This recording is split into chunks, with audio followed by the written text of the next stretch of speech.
पहाड़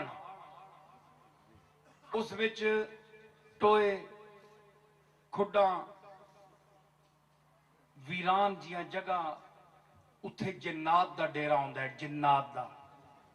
इसी वास्ते किताबां च आया दरख्तां दे थल्ले पेशाब ना करया करो, जिन्हां दे डेरे होंदे ने। हड्डियां नाल पेशाब पूंजना मन है, हदीस च आया। हड्डी दे नाल दरख्तां दे थल्ले, सायादार दरख्तां दे थल्ले पेशाब ना करो, जिन फड़ लैंदे ने। उन्हां दे बच्चे होंदे ने, कहंदे ने साडे उत्ते पेशाब कर दित्ता तुसां। मखलूक नजर नहीं आती।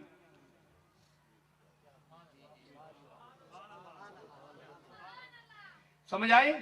उत्थे होण भी जिन्नात हन। ते राती साडे कोल किसी जमाने च बत्तियां बलदियां सन, लाइटां, मशाल, मिशल, मिशल तू मशालां कहंदे ने साडे इलाके च। मशालां बलदियां, वो डैणा होंदियां, डैणा।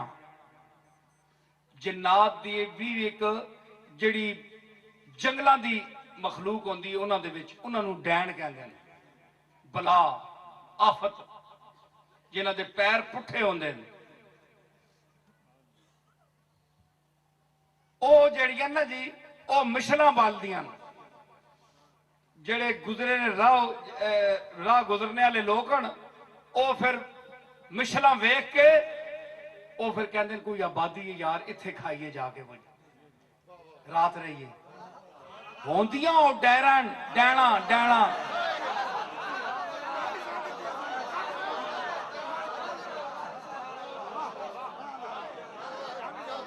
इसको फारसी में कहते हैं गौले बयाबानी, गौले बयाबानी, जंगली डैना। हुण मैं आखसां कि शहरी डैना।